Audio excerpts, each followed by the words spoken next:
जीव की शिव के दर्शन की राह हुई आसान, लहर लहर यहाँ कह रही, अग्रणी आपणो राजस्थान। आज का एपिसोड गोविंद गुरु सेतु के नाम।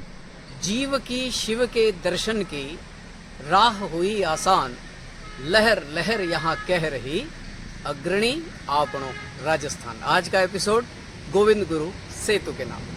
नमस्कार दोस्तों, 2025 जा रहा है लेकिन अनेक सौगातें देकर जा रहा है और इन सौगातों में ऐसी सौगातें हैं जो दिल को गार्डन कर देती है और श्रद्धा को चरम पर पहुंचा देती है, क्योंकि संगमेश्वर वो तीर्थ है जो उसका प्रभाव पानी बहता रहता है और मंदिर अपनी जगह रहता है। तो अद्भुत लोग, अद्भुत नजारा और अद्भुत ही पुल बनने वाला है।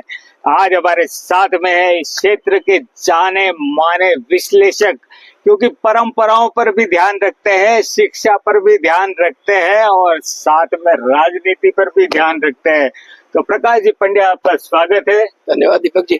गोविंद गुरु का नाम कौन नहीं जानता, लेकिन उन्हीं गोविंद गुरु के नाम से एक ऐतिहासिक पुल बनने जा सेतु जी कैसे बना, क्या परिकल्पना रही होगी?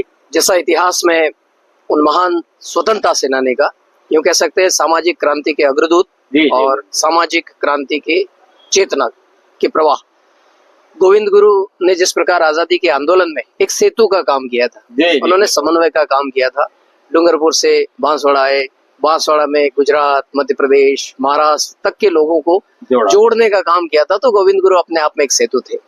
उनके नाम पर संगमेश्वर तीर्थ को जोड़ने वाला एक सेतु जो माही और अनास नदियों पर बना है, जिसका 25 सितंबर 2025 को प्रधानमंत्री नरेंद्र मोदी ने लोकार्पण भी किया है। एक महत्वपूर्ण बात है कि ये सेतु तकनीक, पर्यटन और क्षेत्रीय विकास का त्रिवेणी द्योतक है। ये तीनों चीजें इसमें शामिल है। जी, तो भगवान शिव का मंदिर है जहाँ पर, तो ये जो सेतु है तकनीकी रूप से जी क्या खासियत है, कितनी दूरियों को पाट सकता है क्या?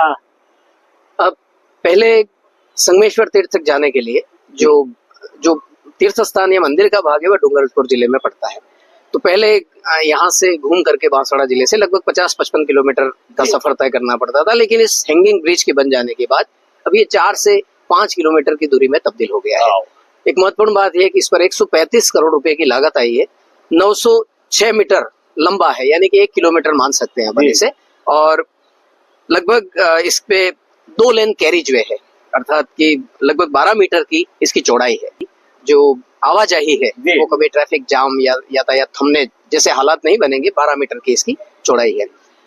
महत्वपूर्ण बात यह है कि जैसा आपने शुरुआत में बताया हमारे दर्शकों को कि संगमेश्वर एक प्रकार का वागड़ का रामेश्वरम ही है ना। वहाँ माही माता और अनास दोनों सखियों का, दोनों बहनों का मिलन होता है और भगवान शिव तो स्वयं गंगा के प्रणेता हैं, गंगा को देने वाले हैं। तो यहाँ पर 2 गंगाएं एकत्र होती है, इसलिए संगमेश्वर के तीर्थ स्थान के साथ वागड़ के लाखों श्रद्धालुओं का उनके प्रति आस्था है, स्थान के प्रति। तो इस पुल का निर्माण करके सरकार ने तीर्थ यात्रियों का मान रखा है। लेकिन साथ में एक चीज और आती है, क्योंकि आजकल तीर्थ और पर्यटक स्थल दोनों जुड़ते जाते हैं जी।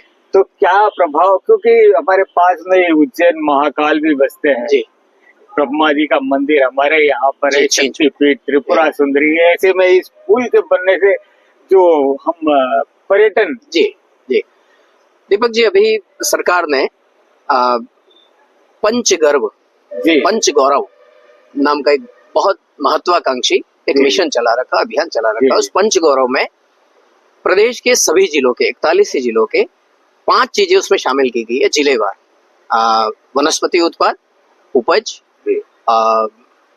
कोई खनन का कोई उत्पाद, देन खेल और पर्यटन स्थल।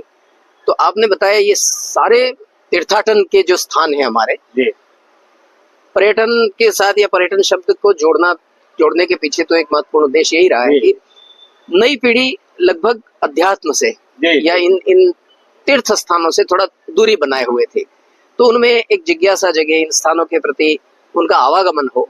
तो केवल तीर्थाटन रखेंगे तो नए जमाने के इस आर्टिफिशियल इंटेलिजेंस दौर के बच्चे तो वहां तक पहुंचेंगे नहीं। तो तीर्थाटन को ही थोड़ा मॉडिफाई करके इसको पर्यटन नाम, यद्यपि इस पर्यटन नाम के बाद उसकी पवित्रता, उसकी शुचिता, उसकी स्वच्छता बनी रहे, ये महत्वपूर्ण, ये भी ध्यान हमें रखना होगा। लेकिन पर्यटन से जोड़ने के पीछे उद्देश्य ये, और जैसा आपने इस पुल के बन जाने के बाद पूरा एक सर्किट बना है। अभी मुख्यमंत्री भजन लाल शर्मा ने एक घोषणा भी की है कि बेणेश्वर, त्रिपुर सुंदरी, घोटियाम्बा, इनको मिलाकर के हम एक सर्किट बनाएंगे, जिससे वागड़ में पर्यटन को लेकर के नए आयाम स्थापित होंगे। जी जी, तो ये एक जो पुल आप देख रहे हैं, सेतु जिस तरीके का आप देख रहे हैं, सरकार ने करोड़ों रुपया व्यय किया है, तो ये बांसवाड़ा, बढ़ते बांसवाड़ा की सबसे बड़ी पहचान होगी जी। और 2025 का हमारा ऐसा तोहफा है जी। जो सदियों सदियों तक, जैसे गोविंद गुरु को 100 साल हो गए जी, लेकिन आज भी वो दिलों में जिंदा है। तो दोस्तों, इसी जिंदा दिली के साथ हम फिर मिलेंगे 2026 में नए कदमों और नई राह के साथ। बहुत बहुत धन्यवाद।